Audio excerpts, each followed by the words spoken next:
Welcome to the briefing. We have a quick travel update at the top, and I'm happy to get to your questions. As you all now know, the Secretary is in Beirut, Lebanon today, meeting with a range of Lebanese officials to discuss the impact of the Syrian crisis on Lebanon and other shared concerns as well. This is the first Secretary visit in 5 years, and he will be going back to Paris this evening. Tomorrow he'll be following much of the President's schedule in Paris. He will also be meeting with Russian Foreign Minister Lavrov. And I think that's it. Laura. Great, thanks. So first off, just to follow up on that, he'll be meeting with Lavrov. What is the topic? I'm imagining they're going to be discussing a range of topics, most importantly Ukraine. Ukraine, okay, so that's where I wanted to go. I'm sure you've seen the reports out of Luhansk about the separatists overrunning 2 government bases there. I see that in his comments with President Poroshenko today, President Obama discussed additional assistance for law enforcement, and assuming that's a civilian law enforcement or police force, because he made the distinction between military forces and civil law enforcement. It's a little of both, I think. So let me just detail a little bit of it, and then we can go into that more. So the White House, as you note, today announced $5 million in new security assistance.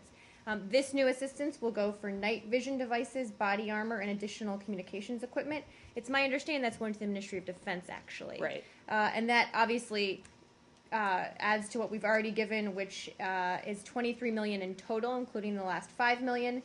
$15 million has gone to the Ministry of Defense, and $8 million has gone to the State Border Guard Service. Okay. He did make the distinction between law enforcement and also military troops. He talked about the night vision goggles for the military forces. I'm just wondering if there's anything else that might be going for law enforcement forces in some of the eastern regions. I can check. I don't have any more additional details. I know they put out a fact sheet as well, but we can see if there's anything else. And we continue to evaluate requests from the government of Ukraine. Okay. What do you make of this new offensive by the separatists? Well, I would say a few points. Look, the first is, and I have a little bit on this, just give me 1 second. We have, in addition to what you mentioned, noted that Ukraine's operations in some of those regions you mentioned have also entered a new and more active phase. So we have said all along that the Ukrainians have shown remarkable restraint in the face of unacceptable Russian-backed aggression, but that they do have a responsibility and a duty to protect their citizens. That's why you've seen us continue to support them, like some of the ways I just talked about. So the situation on the ground is obviously fluid and fast-moving, but we have repeatedly throughout this called on the Russians to use their influence with the separatists, to ask them to cease what they're doing, to stop taking government buildings, to stop their offensives, and have not seen any movement in that area, but hope we will. Are the Ukraine forces still referring to this, or the government still referring to this as a counterterrorism operation? I can check on the exact wording they're using. Okay. I mean, I know there was some discussion earlier about whether or not that was an appropriate term to use when we're talking about, I mean, whether or not they're backed by Russians, they're still Ukraine citizens, no? Well, some of them. Some of them, at least. Right. So some of them certainly are Ukrainian. Some of them are from other places, as we've seen in the press. But look, in terms of what word we use, I think that's less important, quite frankly, here than the fact that we've said the Ukrainians have a responsibility and an obligation to protect their citizens, all of their citizens in all of their regions, including all of the parts of the East, and that the Russians should use their influence with these groups, whatever we want to call them, to pull back. Thank you. Anything else on Ukraine? Yes, Saeed. You're saying that you want the Russians to use their influence with the separatists. The Russians want you to use your influence with the Ukrainian government. They're saying that you should use your influence That to the stop Ukrainian attack. government should stop defending its own territory? Okay. See, that's So- a false logic Okay, on the Russian all right. part, though, Saeed. So everything that the Ukrainians are doing, I just want to understand your position correctly. Everything that they are doing is actually self-defense, correct? I don't want to use the term self-defense, but this is Ukrainian territory that So they they're are defending Right. from incursions from people that are backed by another government, and in the case of Crimea, actually was annexed by another government. So it's not one-to-one. Okay, you just preempted my next question, which is, what about Crimea? Does it fall under that? Still part of Ukraine. Ukrainian, okay. Now, and a quick follow-up, you're saying that some of them are Russians, suggesting that some, or maybe many, are not Russians. Do you have any percentage Well, I said some are Ukrainians. Right. I'm saying, are some Well, of them any are, percentages? I can check with our folks and see. I don't know if we have that kind of I clarity. mean, some of the ethnic Russians are Ukrainian citizens, Uh-huh. but some are We've not. seen some Chechens recently. We've seen others. So Okay, and that's my last question. Are you, because the charge was made last week that some Chechen fighters were being, sort of ferried by the Russians across the border to go and fight in the Crimea. Do you have any more details on that? well, I mean, without a doubt, we have seen the numerous reports now that armed Chechen fighters have traveled from Russia, particularly to Donetsk, to support the Russian-backed separatists. How they get there, I think we're still looking for more details on, but there's no question that we've seen some go there, and I don't have more details for you on that right now. The US is concerned that some of the actions by the Ukrainian forces, particularly in places like Luhansk, are excessive. We've seen numbers of deaths on the sides of the rebels. You're not worried that some of that is excessive actions? I think I'd make 3 points here. The first is that in any armed conflict, there are going to be casualties on each side, right? Here, we have not seen any credible reports of things like human rights violations by the Ukrainian government. There are a variety of reports out there. Obviously, it takes some time to run these down on the ground. I don't want to rule it out completely, but we, as of this point, haven't seen credible reports of the kind of human rights violations or things like you mentioned. Yes, Mr. I mean, at a certain point, it was an issue raised, but that Ukraine is at the edge of a civil war. You still looking that way, or just? Well, we don't look at it that way because a civil war would imply that there are factions inside a country fighting each other. This is a situation where you have a country with an outside force that's encouraging the fighting in some cases, like in Crimea, annexing it himself. So that's not a civil war. That's another country messing around in its neighbors' internal politics, which is just a different thing. One of the things that you were pushing with the Ukrainian government, or at least we call it the government of Kiev at that point, We can call it the Ukrainian government. Okay. Or Ukrainian government. So they were asked to make some modifications or whatever, the inclusiveness of the separatists or the pro-Russian entities, whatever. It is still pushed, this issue, or? Are you talking about the constitutional reform Yes, process? that the term that you are using it. Yeah, so obviously they've said they're committed to that. President-elect Poroshenko, who the president met with today, Secretary Kerry did as well. These are things that he's going to, as he moves forward with his government, will be dealing with, but they've said they're committed to it.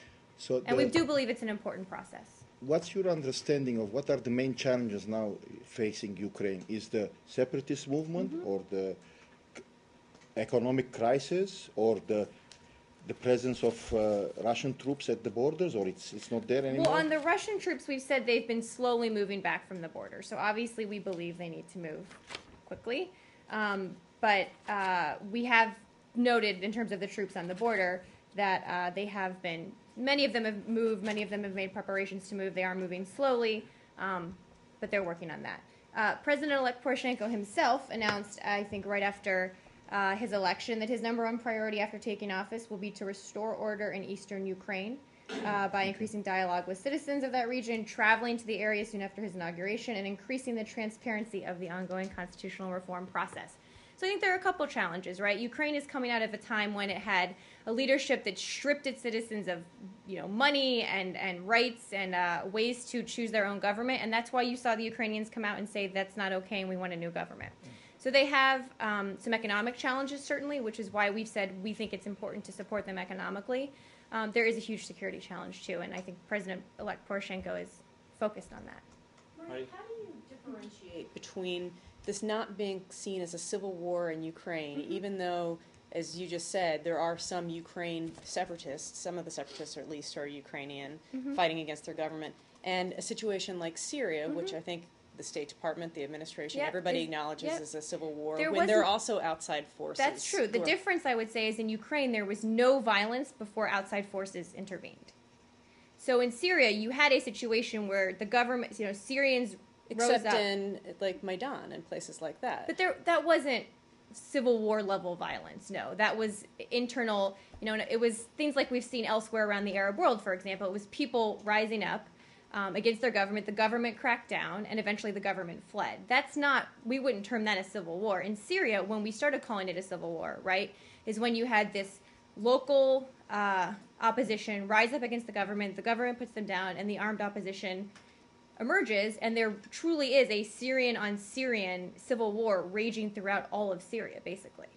And in Ukraine, there was no military to military level or style violence. I mean, what happened on the Maidan was an uprising and the government putting it down violently. Okay, but couldn't you also argue there was that... no large-scale violence like we've seen until the Russians started messing around there. Okay, but you could, one, I guess, could also argue that so many regions of Ukraine at this point are fighting. A majority of Ukraine is still completely calm and violence-free. Completely calm and violence-free. That's why you saw with the elections a large, vast majority of the country go ahead to vote totally peacefully and freely. So I actually, in terms of where the fighting's occurring, it really is in a very limited area, which again... But that could also include Crimea, could right, it not? Still very limited. But again, there was no violence. I mean, you can talk about the violence in the square, but that's a different kind of violence than we talk about with the civil war and that we talk about with what we've seen in Ukraine. The upcoming talks between Secretary Kerry and Foreign Minister Lavrov. Yes. Are you hoping that there may be some kind of way of resolving this? We've seen some troops move back, not all of them, but some troops have moved back from the eastern borders, 2/3, you said. I wonder if you sort of see that there's some chink, some possibility. I mean, of we opening? hope so, right? I don't want to get ahead of a meeting that hasn't happened or be overly optimistic. We obviously have always said there was a diplomatic off-ramp here, and that's why we were going to keep talking with the Russians, and if we can make some progress tomorrow, that would be great. What would constitute progress for you? I think we'll wait and see. Are there any carrots being offered in these talks? You know, is the secretary going to come offer some kind of, I don't know, well, olive branch or opening or... I don't have anything to preview specifically about what he'll say, but what we've said broadly speaking is that we have put a lot of pressure on the Russian economy, and that pressure will increase if we don't see changes. And so I think the Russians know that they have a choice to make to continue with the actions and have more pressure, or to do the opposite. So you're talking about there could be an easing of the sanctions on the table if certain actions well, are taken? I think I was probably saying the opposite, that if certain actions aren't taken, there will be more sanctions. But no, I haven't heard anyone talking about easing of sanctions. But again, that's eventually we would like to get to a place where we could do something like that. But we haven't seen any indication that will be possible. So is it purely coincidental then today that Germany's just come out and warned that there could be tougher sanctions against Russia? We've certainly been linked up with the EU. I know people think we haven't been, but we've been linked up with the EU and all the countries quite closely on this, and it's not coincidental. Look, I think we're all talking about the fact that there could be more. Yeah. Ukraine? Change the subject. Uh-huh. Afghanistan. Have you seen the video released by the Taliban? I have. Handover? And you would like a comment? Yes. Or a question besides have I seen it? I think I'd probably refer you to the statement by my colleague at the Pentagon, Admiral Kirby, who said we're aware of the video allegedly released by the Taliban showing the transfer. We have no reason to doubt the video's authenticity, but obviously they're reviewing it. Regardless, we know the transfer was peaceful and successful. Our focus, of course, remains on getting Sergeant Bergdahl the care he needs. I think DOD, if they have anything else to say, I'd point you there. Did you knew in advance that the Taliban had done a video recording of that?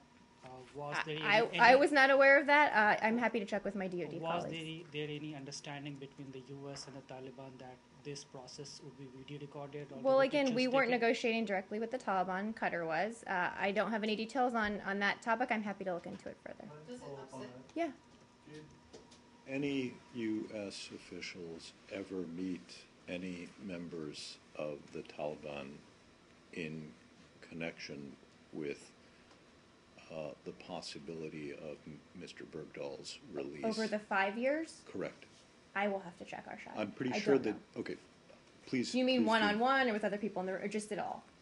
At all. Okay, I would need to check. Okay, because, and just so we're clear, my follow-up is if it proves to be the case that there were actually meetings, then there is then the question of why any such meeting in connection with the possibility of Mr. Bergdahl's release might not be construed as a negotiation.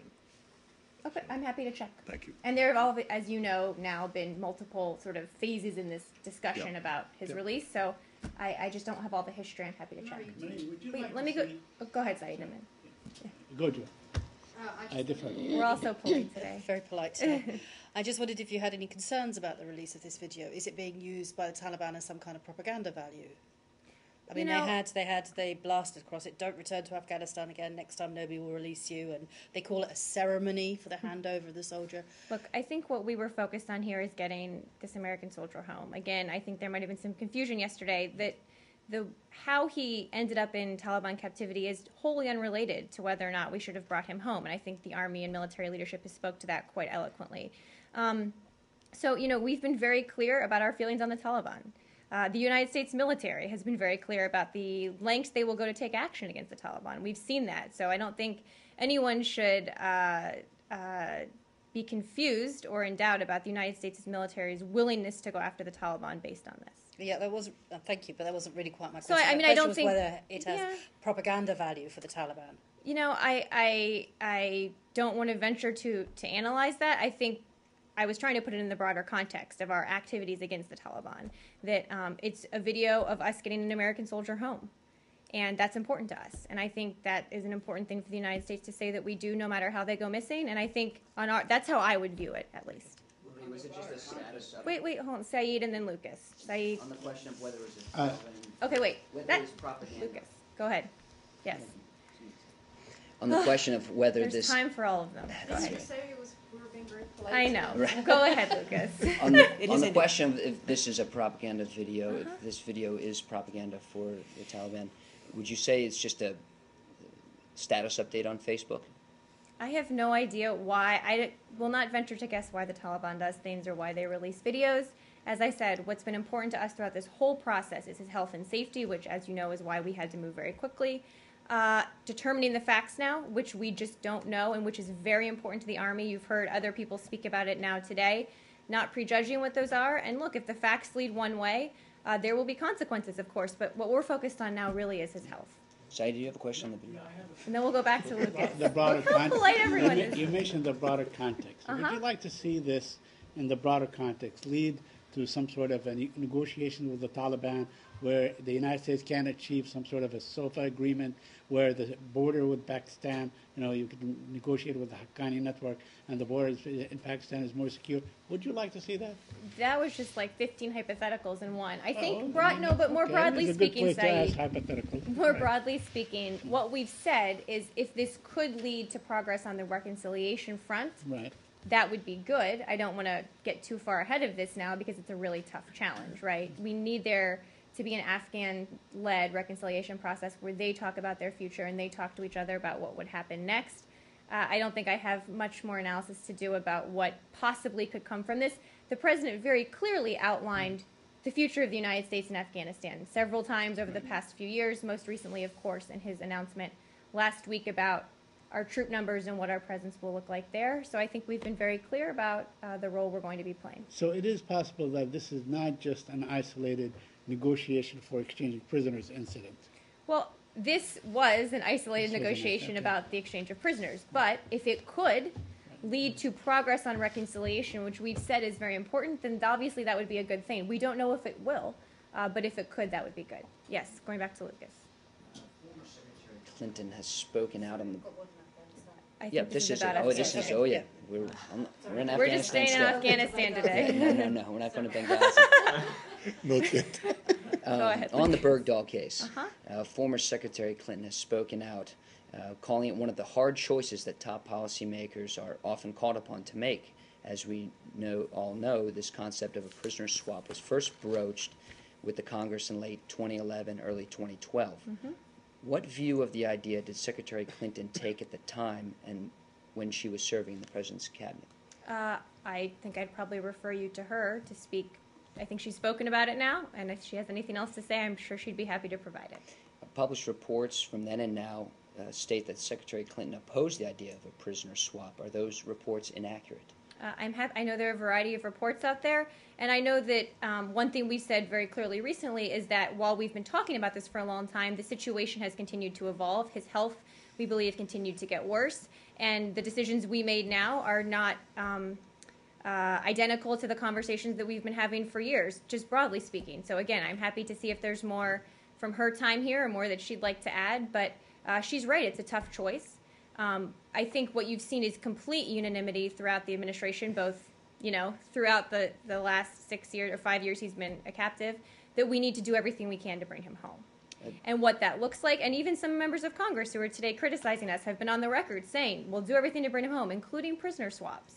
So I think she's right that it's a hard choice. And the choices we had in the last week were different than the discussions we were having 2 years ago. At the time the idea was broached, what involvement was there in the intra-agency process from the State Department? Broached in terms of what? When? Did the department's When lawyers provide legal opinions? Did INR When are you provide referring- assessments? sorry. In 2011, 2012, anytime during Secretary Clinton's tenure? I'm happy to check on what occurred previously. I'm obviously most familiar with what's happened over the past few weeks, but I'm happy to check if there's more detail. Yes, One please. more. You might not. I don't know if you know about this because I've just been pinged it myself. That apparently I there's love some. these. Yeah, me too. There's some breaking news. There's another video which shows this young American couple who disappeared in Afghanistan a few years ago. Apparently they're appealing for help. Do you know? Do you have a name?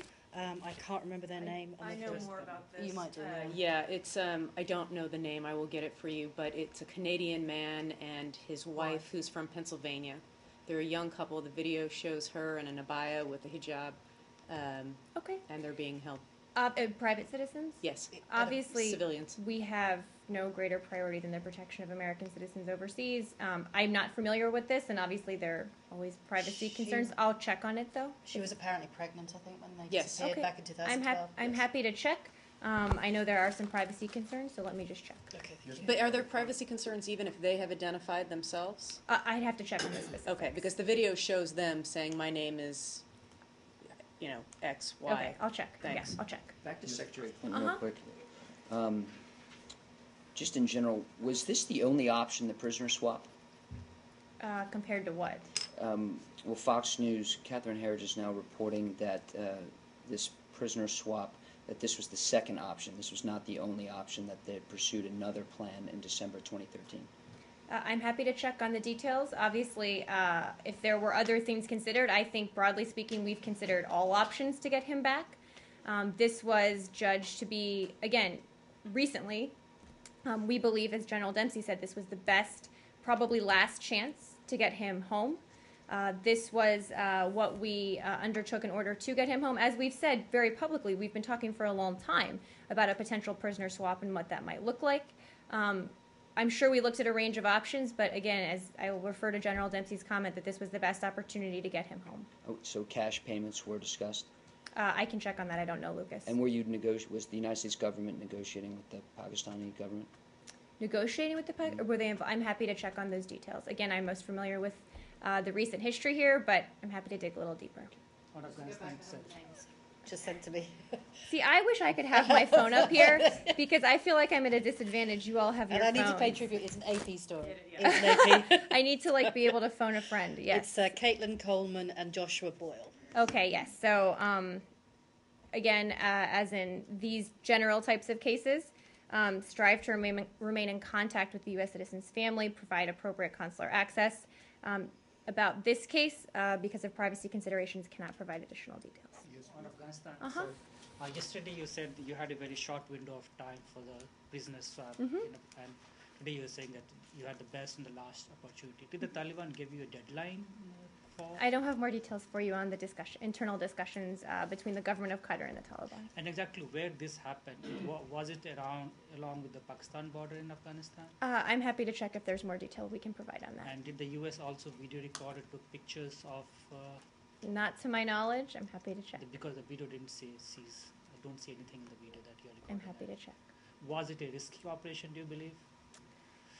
Was it a risk? I mean, look, every time, everything we do here in this part of the world entails some risk, absolutely. But we had, through our discussions with the government of Qatar, come to an understanding about how this would occur. Obviously, there's always risk, but thankfully this transfer went forward peacefully. But did you take any backup precaution? Because we see I Taliban think the United States firefighters military all always around. takes a lot of backup precautions, I would venture to guess. Okay, thank Yes, you. please, just to complete the idea of this contact with Taliban. Is Taliban in any way part of the Afghanistan equation? Absolutely. They're a And huge you power have player you have there. something for it, or because the reason I'm asking it was 2012, I think, there was an office of Taliban Uh-huh. opened in Qatar, Yes. And I don't know, I mean, I think that it was not even, I mean, it was, if not Brief- welcome, Briefly open. yeah. Uh-huh. Well, in terms of that, the Taliban did suspend direct talks in 2012, and we have not resumed them. As you mentioned, that office is still based in Qatar. Nothing to update you in terms of that. They remain suspended. But this office was to contact other Afghanis or contact you? I think, but it was to be part of the reconciliation process, which, of course, we've said needs to really be Afghans talking to Afghans, but we obviously have some role here. Afghanistan? Anything else on So Afghanistan? one more time, can you confirm that cash options were considered in exchange for Bergdorf? I don't know, Lucas. I'm happy to check and see if there are other options that were considered and if we can confirm them. I just don't know. But you can't deny that cash payments were discussed. But I can't confirm. I can't confirm it, so it's not that I'm not denying it. It's that I don't know if it's true or not. Yeah. I have a legal question on. My favorite kind. Well, it's very general, Uh-huh. but it relates to this. When people are saying the U.S. does not negotiate with terrorist groups, is that statute or is that general policy? And Well, our line is that we don't make concessions, that's what I was about to ask which is you. different. I mean, that's you're quoting a colloquial. That's actually not what you'll hear us say from the podium. Okay. And Or how the do you US define the government. difference How do we define the difference? between Well, making concessions and negotiating? I think it's clear that we don't make concessions to terrorists, and that's a judgment, right? That we don't. I don't know. I think those words using Matt, I think, are fairly well defined. So releasing 5 of their Prisoners or 5 Is not of their- making a concession. Is not a concession? No, it is consistent, absolutely, with what's happened in previous wars, including Korea, including Vietnam. I think one of the large tranches of prisoners in Vietnam, it was something like around 500 Americans for 1,200 North Vietnamese. So again, this has a long history in the United States of prisoner swaps. But it allows you to hew to your policy just by how you define the word concession. No, because, well, and let's talk about these 5 a little bit because I think it might be helpful. All of these 5 were eligible for review by the Periodic Review Board at Guantanamo Bay. So there are 3 buckets of people in Guantanamo that remain. There are those who are approved for transfer, that's 78. There are about 30 who've been referred for prosecution in some way. These 5 are in that middle bucket, and were unlikely, might have been, but unlikely to be added to the group that was going to be referred for prosecution. So it is quite likely that eventually, in line with our commitment to close Guantanamo Bay, they would be transferred. Now, I'm doing some hypotheticals and going out a little bit here, but I think it's important to remember who these 5 were, what likely would have ended up happening to them. So let's say it was important for us to get Sergeant Bergdahl home. Let's say these guys may have eventually been transferred somewhere anyways. I think many of us would make the argument, I would make it, that we should get something for them. Marie, so not making concession does not preclude negotiating. Is that what you're saying? I'm saying our policy is not to make concessions to terrorists. I'm trying to understand because this is the first I hear this. So suppose someone hijacks a plane and demands an hour on television, for instance. We don't make concessions to That would be a terrorists. concession. But to negotiate, exchange of prisoners is different? But again, this was an exchange of prisoners Right. in war, Okay. right? This, Okay. let's be clear about that. Operating under an... Legitimizing the Taliban, say prisoners of war, now we're doing this exchange with the Taliban? Well, I don't know what you mean by legitimizing. We have an authorization for the use of military force in Afghanistan, partly because of in large part because of the Taliban. So we are operating under an AUMF, congressionally approved AUMF. We are at war in Afghanistan. The Taliban was holding captive in a war zone our soldier. So operating under the long established prisoner swap that we've done, yes. Yet, all of the detainees in Guantanamo were specifically referred to as detainees and enemy combatants and not prisoners of war. And we talked about this a little bit yesterday, that it's the underlying principle that we exchange prisoners in war, whatever term we use for them, right? It's not a technical term, it is a concept that these are prisoners we have taken during wartime, factually. Well, detainees. I mean, every administration since 2001, 2000, or I guess the 2 administrations since we opened Guantanamo, has made it have parsed it out to, I understand ad that. nauseum that these are not prisoners, these are detainees. Right. You're not calling them prisoners of war. You change your language today, call them prisoners in war. I am not, right, I'm not changing the technical definition of what we call people incarcerated in Guantanamo Bay. I'm not changing that in any way, nor was this decision changing that in any way. Period. And these 5 detainees went through the routine process we do for all Guantanamo detainees before they are transferred in terms of the mitigation to the threat, undertaking a review to make sure we are sufficiently assured that we've mitigated the threat as much as we can. We can never mitigate it 100%. And again, that's why I gave a little of the backstory on what's happening to the rest of these prisoners at Guantanamo Bay and who's slated for what. It was also, I think, important to remember that these 5 were taken and brought to Guantanamo very, very early on in the war in Afghanistan. Doesn't mean they're not bad guys, but it's important for context to remember who these guys are in comparison. They weren't, for example, on the list of about 30 that have been referred for prosecution. Right. These are guys who were swept up on the battlefield, and they were very combatants. early on. So early on. let me ask this. I'm sure this is the case, or I assume this is the case, but I just want to make sure. These 5 who were released, did the Taliban specifically by name ask for these 5, or did the administration pick these 5? I'm not probably going to go into more details about the back and forth negotiations. This was the agreement we ended up coming to.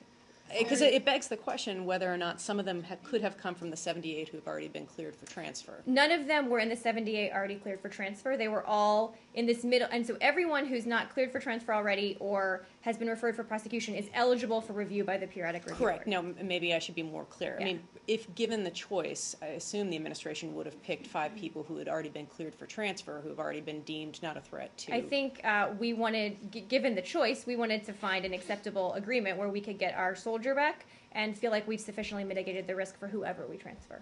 So can I just ask, you're making the argument that you should get something for these people, yeah? I'm making the argument that if, and this is an if, I'm breaking my own rule, they someday were eventually going to be transferred, then if we could get something for them now, that is, of course, something that I think most people would agree with. But that, to be fair, the broader context about why this decision was made was because we felt like, again, we had a short time window with Bergdahl. His health was declining. We needed to get him home and wanted to get him home. And that the Secretary of Defense had made, based on the interagency assessment we do whenever a Gitmo detainee is transferred, had made the assessment that we had sufficiently mitigated the risk, and it was in our national security interest to make this prisoner swap. Yeah, okay, I understand that, but I'm just wondering, more broadly now, does that mean that the others who are eligible for review or approved for transfer, who remain in Guantanamo, are now American bargaining chips? Well, there's no other situations. Well, there's no other American POWs in Afghanistan being held. No, but I mean there are other situations where there are Americans being held. Does that mean? I just think that their lawyers might have an issue with that. Again, I'm not saying it's a bargaining chip per se. I'm trying to put these 5, I think, there's been a little confusion out there about who they are and what was eventually going to happen to them. I was trying to put that into the broader context. But you said that the argument was that we should get something for them, which means equally the argument could be made for all those others. Could be made. I'm not saying it's going to be made. And I think every situation is different. We have a broad goal of closing Guantanamo Bay. If we can charge people, we will. When we can approve people for transfer through this interagency process, we'll do that. Because we do, at the end of the day, want to close Guantanamo Bay. We had one American soldier who's a POW in Afghanistan. So this is an incredibly unique situation, I would say, and wouldn't compare it to any other detainees. And I wasn't trying to set a precedent. I think people have had a little confusion about eventually what was going to happen to these 5 at the end of this. Marie, a follow-up question to Ashad. How do you define concessions? I'm happy to see if there's a legal definition for you. And Marie, critics have said that this is a very bad deal, that these weren't just 5 guys swept up on the battlefield in 2002. They were high-ranking Taliban officials, direct ties to al-Qaeda. It was essentially the Taliban's war cabinet. How is this a good deal? Well, first of all, our American POW's home, and he's going to be reunited with his family. So I think by any measure, that's something that's good. Most would argue that an alleged deserter, outside of him being reunited with his family, that it was not a good deal. I don't think most would argue that, Lucas. I think you can look at what, first of all, I think you can look at what military leadership has said. Regardless of how he went missing, it is our duty to bring him home, regardless. And I would trust our military leadership Chairman Dempsey, the Secretary of the Army, McHugh, and others who have spoken to this, Secretary Hagel. So that's a separate conversation. They are doing an investigation now to determine the facts. And I'm not saying we don't believe anyone that's come out. I think there's been some confusion about this too. I'm not saying that certainly we at the State Department are doing the investigation, but people who are looking at it need to get all the facts. They will look at a variety of sources to get them. If there's been misconduct, Chairman Dempsey was clear, there will be consequences. In 2010, the Pentagon did conduct an investigation and concluded that Sergeant Bergdahl walked off the COP. I think you're misrepresenting that. First of all, DOD can probably speak more clearly to that, but again, in 2010, we didn't have all the facts. Many more facts have emerged since then, including now the person at the center of this. If you didn't have all the facts, why did you agree to this deal? I'm sorry? If you didn't have all the facts, because as I've said, the facts of how he got into Taliban custody have no bearing on whether or not we bring him home, period. Those are two separate questions. And we will look at all the information. I'm sure that people are talking to people he served with. They're talking to him when they can, when he's in good enough health. And the Army said that it's launching a review. And look, if there was misconduct, there will be consequences. Did the State Department know about these alleged allegations about him being a deserter? I think there have been, as I said yesterday, perhaps not as eloquently as I should have, there have been a range of reports about what happened to him and how he ended up in Taliban custody. There really have, a range of them since he went missing. You can read press reports going back several years to attest to that. So obviously we were aware of some of that, but again, what we were focused on was getting him home. Determining how he went missing is for a later time. And what evidence did you have that his health was in danger? I mean, we had a variety of evidence. Some of it you've seen publicly in terms of proof of life. I'm not going to go into details about all the information we had about him. Does the State Department think, back to the Taliban video, that when he was walking to the bird, he looked like he was in pretty good shape? I'm not going to make a medical assessment based on a video. This is a United States soldier who has been in captivity for 5 years. None of us here can imagine what that would do to you or how you would come out of that on the other end. And that's why I think we all owe him and his family, regardless of our feelings on this, a little bit of time so he can get in better health, he can reunite with his family, and then we'll figure out what happened. But I think we owe it to him to do that. Will the investigation be... You have consistently referred to Mr. Bergdahl as a prisoner of war. Mm-hmm. Who decides who is a prisoner of war and who is not a prisoner of war? What do you mean, who decides? I mean, Well, he was an the American US government- serviceman taken by the enemy in an armed conflict where we're operating under an AUMF. Right. I get that. But the people who were imprisoned at Guantanamo Bay were, although they could, by some people, be construed to be prisoners of war, and some of them were indeed taken on the battlefield in the course of a military conflict. They were deemed by the United States government not to be prisoners of war. They were very carefully defined to be enemy combatants. I think the historical record shows, so as to be able to strip them of the right, let me finish, the rights that would have been granted to or afforded exactly prisoners of war. So you guys can call, you say that Sergeant Bergdahl was a prisoner of war, but maybe from the Taliban's point of view, he was not a prisoner of war. He was just swept up on the Yep, wait, battlefield can of I Afghanistan. make a few comments Taliban, though? right? So first of all, I can speak for what's happened during this administration and the decisions we've made about what we call people. Obviously, we inherited a situation with respect to Guantanamo Bay that we have tried through various mechanisms to rectify. The Supreme Court has held that Common Article 3 of the Geneva Conventions protects Taliban and other detainees captured in non-international armed conflicts like the one in Afghanistan. So the Supreme Court has weighed in on this. Obviously, we inherited a situation where we were dealing with Guantanamo Bay that was operating a certain way. And again, we've tried to rectify it to the extent that we can.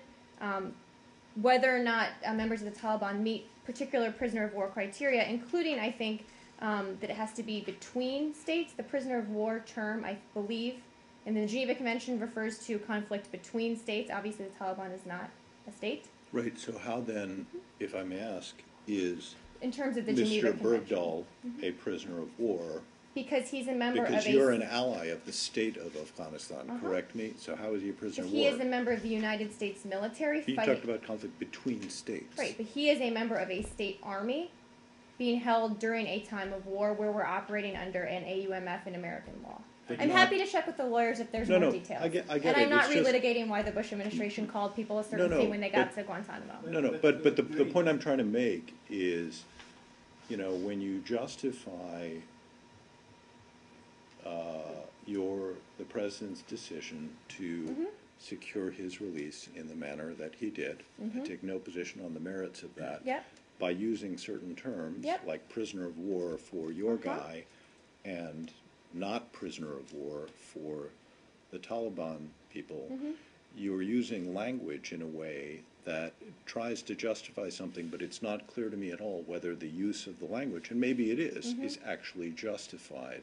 So, can I just speaking? I think your broader point that we believe that prisoner swaps during a time of war, forgetting about the legal definitions under the Geneva Convention or international law, have a long historical precedent and are justified, and was one of them. I think the president has been clear when it comes to Guantanamo Bay that we inherited a situation we did not agree with, that we are bound in some respects by some of the legal rulings, by what Congress has tried to do, but the fundamental notion that we want to close the prison, that we want these to charge or transfer where we can, and that we have improved the situation there, is something that is in line with, I think, what you're getting at, I think. And I can't defend what was done in the previous 8 years when Guantanamo Bay was open, but the president has been very clear about the incredibly hurtful nature of Guantanamo Bay to the United States, how we're seen overseas, how it, in many cases, has not been in line with our values, and that's why he has committed to close it. So I'm trying to get, language is important, absolutely, and here we very much stand by the notion that this was a prisoner swap during a time of war, but I think actions and how we're treating these people and how we're trying to rectify the situation is in some ways more important. So are we now prepared to afford the remaining 160 or whatever number of detainees 149 detainees that remain at Guantanamo? Are we now willing to afford them POW status? This in no way changes the system we are operating under at Guantanamo Bay today. This in no way, which has been the subject of many legal cases, congressional action. Again, we inherited a situation. We've attempted to rectify it. Congress has done quite a bit, as has the court system, to put in place how Guantanamo Bay operates today, and this in no way changes that, period. Just to follow up real quick about the Taliban prisoners at Guantanamo, can you restate how you classified them? Were they part of a detainee group scheduled for release? No, as I said, there have been, just give me 1 second, How many are in the middle there are group? 78 prisoners in Guantanamo Bay that are approved for transfer. These 5 were not part of that. There are also about 30, I think, who have been referred for prosecution. They weren't part of that group either, so what's 149? I'm not going to do all the math here. If they weren't prior scheduled for release, why would they be part of the negotiations with the Taliban? Well, again, but I think it's more important that they weren't on the list that had been referred for prosecution, and it's unlikely, not totally wouldn't happen, but unlikely that they would be added to that. So we saw an opportunity to get back the one American POW. This is, without getting into the specifics of the negotiations, these are the 5 people that we ended up with, where we could get an agreement. We felt we mitigated the risk from these 5 and the assurances the government of Qatar gave us. That's the decision we came to in order to get this man home. Has the Secretary commented on reports that these suspects are going free now? Well, the government of Qatar gave very specific assurances about how they will and we all will be keeping an eye on them. And at the very highest levels to the President of the United States, which is, I think, assurances the government of Qatar, as we do, takes very seriously. So without, obviously, getting into the specifics of what that looks like, we've been given the assurances that we've mitigated the risk. But there have been reports out there. But there have been reports out there that after a year they'll be eligible to return to Afghanistan, and I think some people in Afghanistan are actually quite worried about that. Well, again, we feel like we've sufficiently mitigated the risk to the Americans, American national security, American troops. Obviously, you know our position going forward on our role in Afghanistan, and I think that the United States military has been very clear that they will take action against anyone who threatens the United States in Afghanistan. It's correct then they will be eligible to go home to their I'm not going to go into specifics about what the agreement looked like, but suffice to say we are confident in the assurances we've been given. No, I have two more on Afghanistan. 31 minutes on Afghanistan. Yeah, guys, we're going to do wait, hold on, Saeed. We're going to do one more from you on Afghanistan and one more from Laura on Afghanistan. I have one small one. And then we're moving on. Okay. In addition to I these, said one more from you, and then I'm going to Scott because he hasn't had a question in yet. addition to these 5 which you said are in the middle bucket, are there anyone else from the Gitmo prisoners, detainees in the middle bucket? I mean, do the math. What's 149 minus 78 minus approximately 30? I think there are a few more left in that. Yeah. And, our goal, again, this is under the goal of closing the prison at Guantanamo Bay, which, as I said, we've been very clear, hurt America's reputation overseas. I think the president has been clear, probably created more terrorists than it ever took off the battlefield because of the way it's been able to be used for propaganda, and it's not how we do things in the United States of America. That's why we're going to close it. We're at 149 today, and hopefully we'll be able to make some more progress. Laura, one more. Yes. So there's going to be an interagency briefing of the Senate tonight. Yes. Can you give us some kind of pre-out? I just made that up. That's good, a good new right? term. I like it. I like it. It's like pre-acts. I like it. Pre-out. I like it. There will be an interagency team in a classified session briefing all of the members, open to all members of the Senate tonight. We'll do one for the House when they return, I think, from recess. Ambassador Dobbins will be leading the State Department contingent in his interagency briefing. I don't have any pre-out for you, but if there's more details to share after, I'm happy Members to. of the Senate or their staffs as well? It's just for senators. Just for senators. Mm-hmm. And is there anything that the administration thinks at this point that they haven't already told Congress in previous briefings about this case? I know, we've had a lot of phone discussions, certainly since this happened, about actually what happened on the last few days. I think we'll be providing more details. Certainly happy to answer their questions. Obviously, we've talked in general to Congress about the importance of Sergeant Bergdahl for a long time, about possible ways to bring him back. Members of Congress have been on the record saying they're open to prisoner swap, so it's a conversation we've had for a long time. This is just to provide more detail. Thank you. Scott. Thank you. Yes. Rwanda. Could you tell us the U.S. view on the arrests and disappearances that have occurred in Kigali? Mm-hmm. We are deeply concerned about the arrest and disappearances of numerous Rwandan citizens during the last few weeks, including journalists, members of civil society, and several local governmental officials in relation to alleged state security and terrorism offenses. Most have been held incommunicado and without due process. We're also concerned by reports that members of the media have been threatened and impeded from reporting on developments in Rwanda.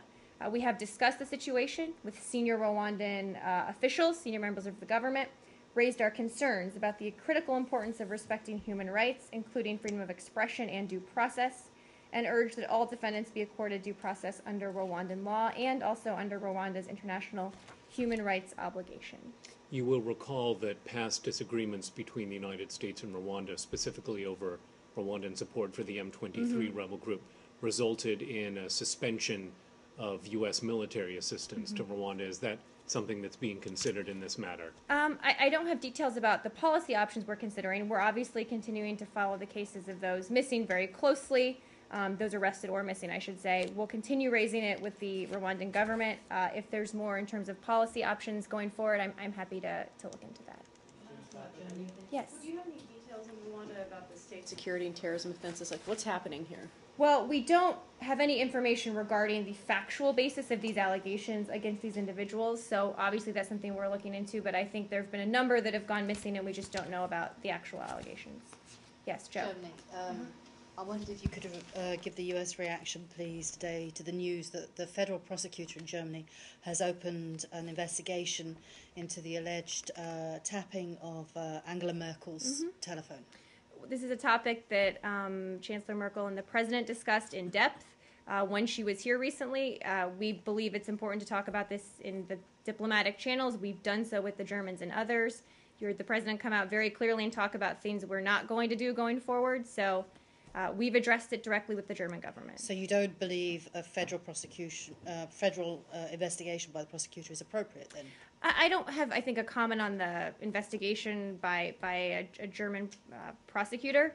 Again, we've discussed it in diplomatic channels. We've made very clear what we are and aren't doing going forward, and I think probably leave it at that. If you're asked to for any information, which you could well be, considering you're at the root of the cause of these allegations, will you cooperate? I would have to take a look at the details of that. Again, we've discussed it, including with Chancellor Merkel herself. So I think that's probably the most appropriate venue, but happy to look at any requests. Last August, I think you announced from here that Egypt will not be invited to the Africa Summit that the president is going to host. Now the White House said that the president will call the new president in Egypt to congratulate him. Will this lead to a change in your position that President Sisi will be invited to Washington? I'm sure everyone saw the White House statement at 2 a.m. This is the problem when people are overseas. On the AU summit, I don't have any update for you on that. I think, I'll refer you to the AU mostly, but we'll see if there's any update. I don't know. I'm not aware of a change in position. So you still keep the same position? I'm not aware of a change, but I'm happy to check. You did see the White House statement, which was that we look forward to working with Mr. El-Sisi. President will be calling him, plans to speak with him in the coming days. Yeah. I mean, it was mentioned in the statement, and of course it was raised here on the podium from the strategic relation, but still, it seems that the Obama administration are holding up the Apache helicopters to Egypt. I mean, do you have anything to say about that? It was announced on April 23rd that 10 helicopters are going to help in the anti-terror activities in Sinai specifically. I'm happy to check on the timing. I'm not aware of the timing on those. Timing. We mean if it's done or not. I don't know the details on that. Let me check. It was reported, according to some reports here, that somebody from State Department official confirmed that the aircraft are in the storage at the Fort Hood. I'm happy to check. That's my understanding. That was the latest I knew, but I'm happy to check if there's an update. And what's the process to release them? I mean, it's with the Congress, you mean? I'm not. You let me get the details for you. Yes. I have a. Yeah, I mean, let me check on where the process is and where it goes from here with Congress on the Apaches. It's a good question. Let me get some more info. Can we look to the South China Sea? One more on Egypt, then South China Sea.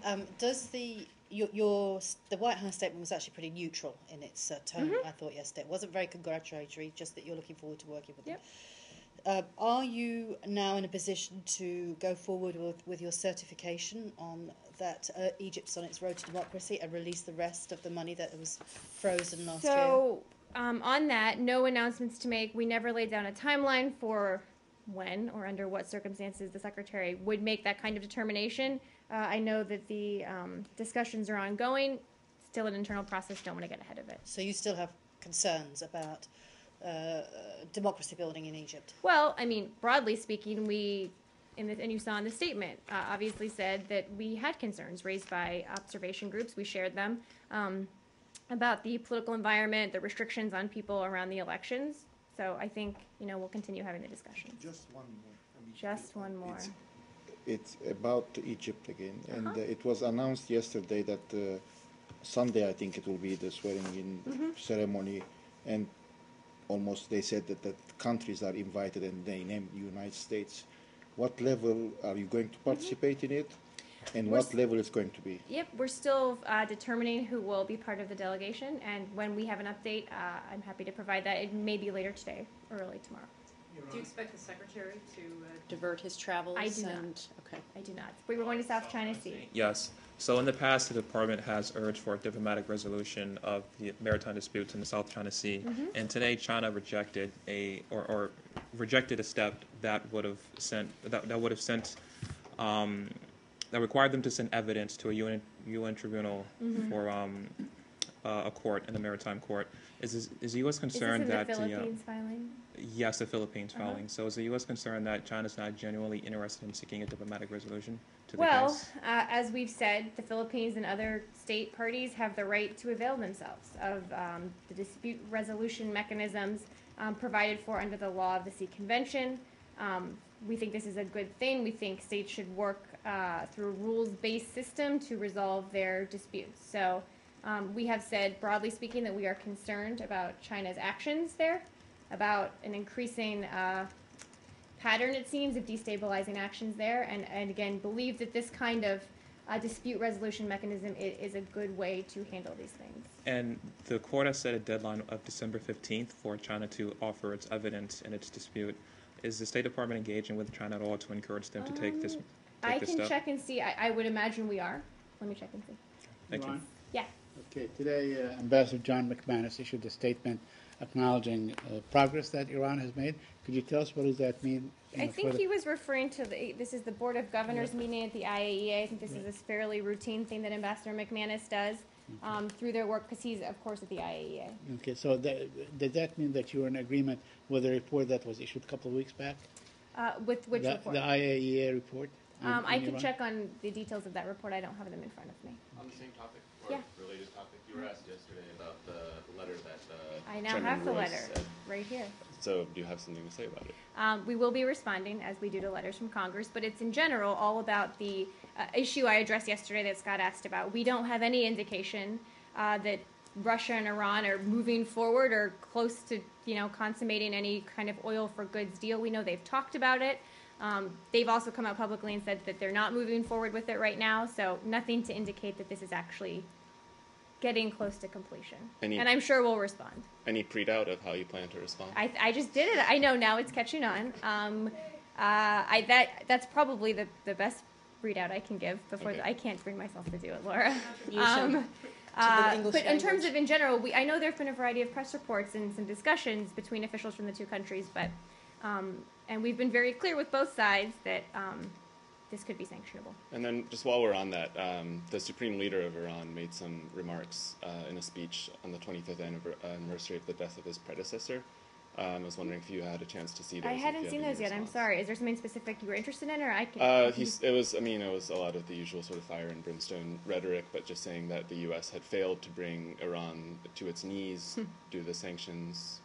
So, but if you haven't seen it, I haven't seen it.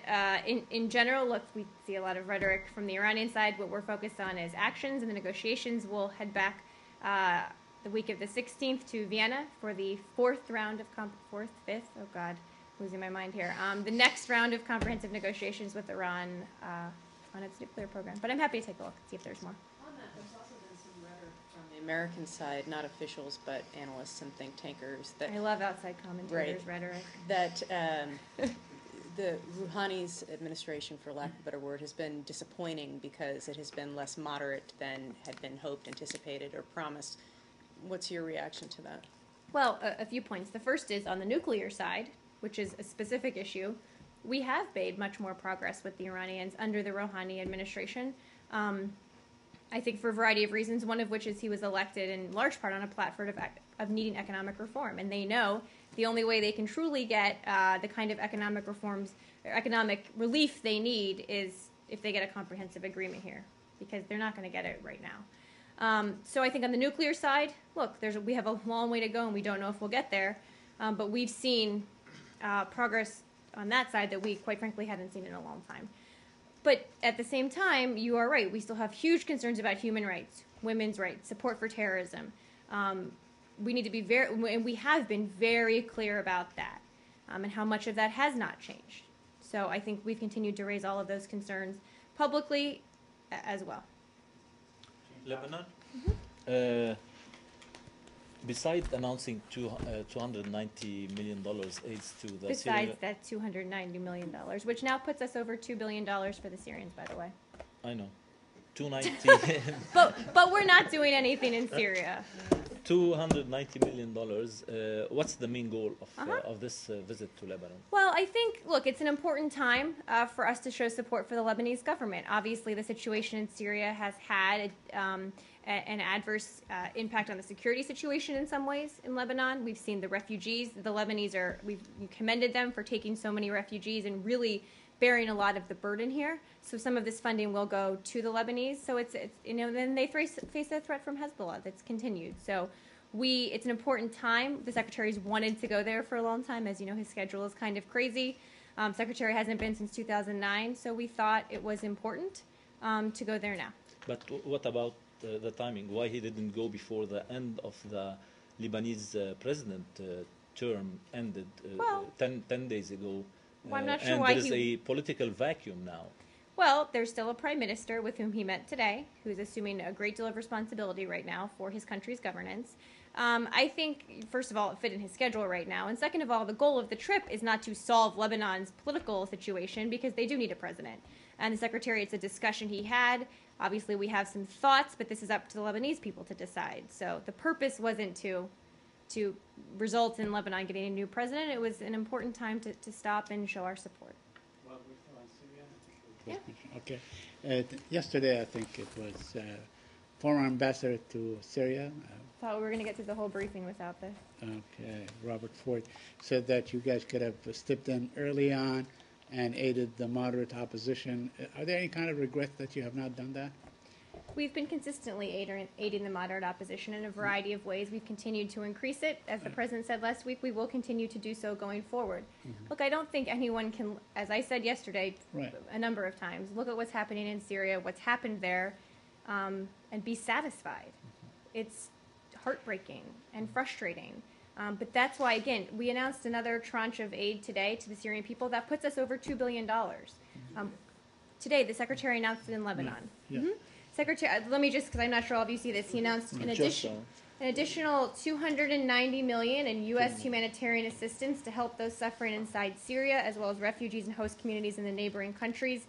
Our humanitarian contribution since the start of the crisis now totals more than $2 billion. This funding includes $135 million for food assistance provided by the World Food Program, which, despite, I think anyone could say, overwhelming obstacles, is working to feed 4 million people in Syria and 1.6 million refugees throughout the regions. Also includes more than $133 million in humanitarian aid through NGOs working in and around Syria. Are you frustrated by the fact that most people focus on the military aspect of aid and not the $2 billion that you aided them with? Honestly, Saeed, yes. Okay. All right. Because, look, there are a variety of ways we can help the Syrian people. And $2 billion in American taxpayer money, feeding Syrians, helping them. I mean, this is a humanitarian disaster of huge proportion. And we need to do more than that, and we are. But I think it is incredibly important, and that's why we highlight it as much as we can. Okay. Now, the Syrian Foreign Minister, Walid Muallim, while voting yesterday or the day before, said that now the peaceful solution is, sort of on, so to speak, after the re-election of Bashar al-Assad for a third term. If the government of Syria, proposes, let's say, some sort of an initiative, peaceful initiative, to bring in the opposition and have a dialogue and a transitional government, will you support that? I'll believe it if they come to the negotiating table, endorse Geneva I, say they want a transitional governing body with executive authority, whatever the exact language is, and come back to the table ready to negotiate. That's when I'll believe it. Is it safe to assume that when the Secretary of State meets with his Russian counterpart that they will discuss perhaps relaunching of Geneva III? I'm sure Syria will be a topic of discussion, whether it's CW or the diplomatic route. I'm happy to, after the meeting, see what we can get you. Is there any consideration in the administration to open a diplomatic dialogue or a diplomatic channel with the regime after the elections? Well, this election doesn't change our efforts in any way because we believe it's a total sham. It's disgusting. It's just not acceptable on any level, humanitarian, politically, or otherwise. But look, we've been working through the UN and with the Russians to see if we can get the diplomatic track back on track. We haven't been able to. Obviously, we've worked really hard with the Russians on this because they have unique influence with the Syrian regime. I don't see, right now a lot of ways this could move forward diplomatically because the regime continues to be wholly unwilling to negotiate in any real way, but we're trying. But I meant a direct diplomatic channel with the I'm happy. Syrian I'm regime. happy to check in with our team and see if that's a possibility. With Syria, just real quick on Syria. Okay. Critics have said that you're treating the symptoms and not the disease. Can you respond to that? What's the disease? Well, that if while it's laudable that the United States government is paying $2 billion and feeding refugees, that you're not going after Assad or even Al-Qaeda elements. Well, I would disagree with the premise of that. First, we are going after Assad in a variety of ways, just not militarily with U.S. troops. Again, I said yesterday that in no way should we be sending American kids to Syria to work on regime change. That's just crazy. But we've economically and diplomatically isolated him, cut off, sanctions, deprived him of funding, have worked very hard with the international community to not just diplomatically isolate him, but see if we can get to a diplomatic resolution here. So we've been very clear about Bashar al-Assad. And on the terrorist side, we have actually very, very robust engagement, particularly with our partners in the region in terms of foreign fighters. On the CT issue, we know it's a serious one. We're committed to working with folks in the region who care about this very much. So I think critics who say that think we should be fighting it in a different way, but the notion that we're not fighting it in some way is just not true. Wait, one more Syria and then say. Sorry. Can you ballpark about the last time that you or the U.S. government has seen evidence of the Assad government dropping barrel bombs on people? I don't know. Okay. I'm happy to check. Do you know if it's still ongoing? I don't know. Okay. I'm happy to check. Please. Government? Yeah. Today, the Secretary of State reiterated that we will be watching it very closely and see how it conducts itself and so on. Also, the Palestinian Elections Commission committee said that they are ready to conduct the election within 90 days. Is that something that the United States government is pushing to have? I know you said that you want the government to be transitional and so on, and arrange for election, but you would like to see it as soon as possible, right? Well, I mean, I don't have a time frame for you on what we'd like. I did say, and it is true, that one of the main responsibilities of the interim government is to set up the next election. So, to the extent that that process is moving, it'll keep moving. And the Secretary was very clear today about our position. Would you have any concern that Hamas might win this election as they did in 2006? I don't have any internal Palestinian polling about this election. I had one more about an issue which I bring raised. Bring us home, Joe. Yeah, last couple of days. days. Lucas is going to bring us home. Go ahead. Last couple of days. Oh, God, okay. And it involves... I'm going to start wearing flats, people. Yes, Joe. France, BNP. Yes. The fine against the French bank BNP. And I asked you yesterday if there had been any communication between the governments on this issue. So Secretary Kerry actually got asked about this in his press avail in Lebanon today. Oh, he did? He did, and said, with respect to BNP, that's an issue of our justice system and the Treasury Department, Justice Department. I don't have anything to do with the decision that gets made or how it gets made or what the levels are, the appropriateness of it. We obviously want whatever it is to be fair and to reflect an appropriateness to whatever it is that is alleged to have taken place. And he said he would have to further evaluate it. And even then, I'm not sure it belongs in our comments publicly between two countries. Then he said, but I'm confident that it's something we can work through and deal with. I'm confident we'll have some discussion about it in that context. Okay, thank you. So I'm going to refer to the Secretary's comments. Thank you very much for that. Which I'm sure people will get soon. I think we had some comms issues coming out of I happen to know, I believe there was a letter sent from the French government, I don't know whether it was from Laurent Fabius or from the President himself, to the White House as far back ago as April the 7th, outlining their concerns on this. So I think I can check, but you should also check with the White House, and we don't always comment on diplomatic correspondence, but I'm happy to see if there's more details. Thank you. Okay. On Lucas. The Marine in Mexico? Is the State Department aware that he has signed an affidavit claiming mistreatment by his handlers? Yes. Just give me 1 second on that. Yes. Obviously, we monitor the conditions of U.S. citizens in foreign prisons, work with prison officials to ensure treatment consistent with internationally recognized standards. In this case, a consular officer visited him on May 29th in the El Hongo prison. During that visit, he filled out an affidavit of mistreatment, describing his treatment immediately following his escape attempt from the La Mesa Penitentiary in early April.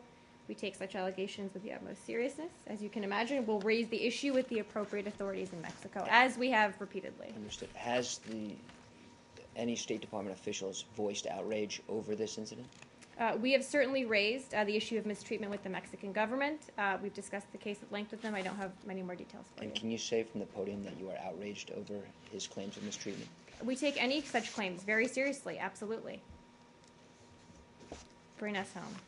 I just wanted to know if you had any answer to the question I asked yesterday about the hacking by the 5 Chinese military officials. If other countries, I mean, we're not aware of other countries taking similar steps as we've taken. Obviously, we take steps we feel are appropriate. It's a DOJ issue. I'll point people there, but I'm not aware of any others. Okay. Thanks. Yeah.